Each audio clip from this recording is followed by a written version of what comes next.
Pay close attention to the people that say that you should not support this person. This person is not worth supporting. They're bad. They're evil. They're going to really screw things up. Now, who's saying it? I think that matters. Thank you, Saji. Even though the establishment despise Tulsi, I still don't trust her because she's a grifter and sneaky. Don't hate the player, hate the game. One thing I said, I don't trust AOC. I don't trust Tulsi either. Who can you really trust in politics? That's one of the great lessons of the last decade that we should all be aware of. Who can you really trust? Really not anybody.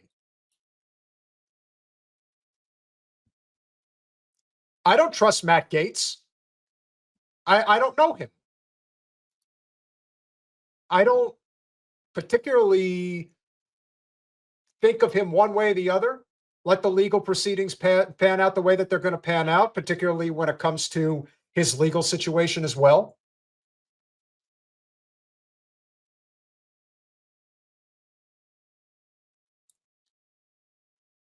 But when it comes to the Warhawks, when it comes to the real swamp dwellers of D.C., does it get much worse than John Bolton? Because John Bolton had a very strong opinion about Matt Gaetz.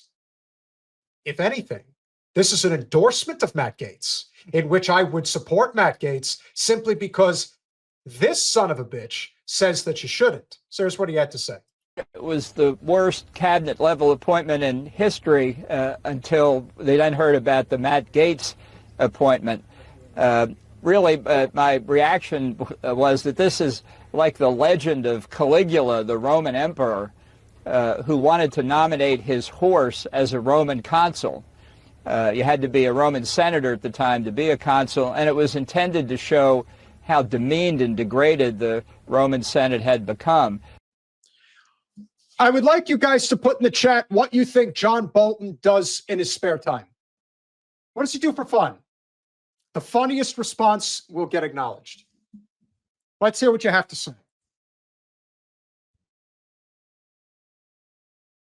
He is an evil, evil fuck.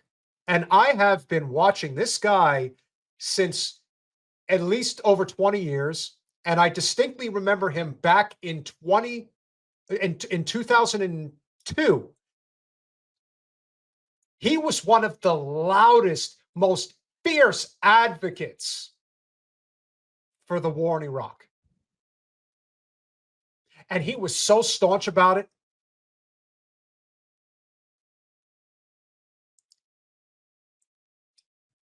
And he came off as such a get off my lawn son of a bitch. Even back then, I'll tell you one thing, John Bolton has looked like he's 75 for probably 40 years.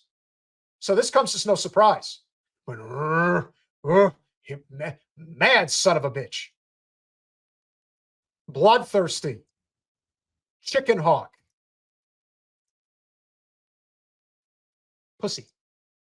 So now we're going to see whether the American Senate can stand up and reject two people who are totally unqualified, unfit professionally, and really lacking in the moral characteristics, the character that you.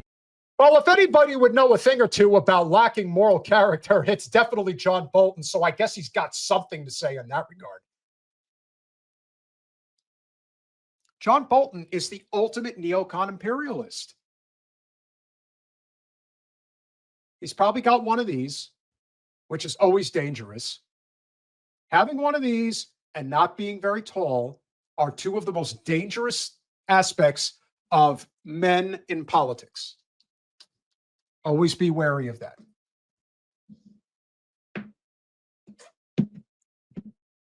Do not elect people to positions of immense power who are under 6 feet tall. My opinion. I may be biased, but not bloody likely's got it. He is the evil Ned Flanders. Well, sir, he has certainly got me on that one. Need to hold these jobs. I think this vote should be 100-0 against both of them. And even well, thankfully, he doesn't have as much say as he once did. And hopefully, That's a conversation that we can have with Angela McArdle and CanCon on Thursday.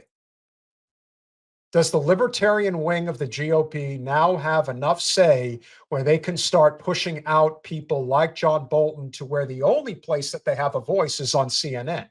And let's face it, CNN, MSNBC in particular, massive cuts across the board for their corporate media. It's a real shame to see them go down the tube. No tears were shed.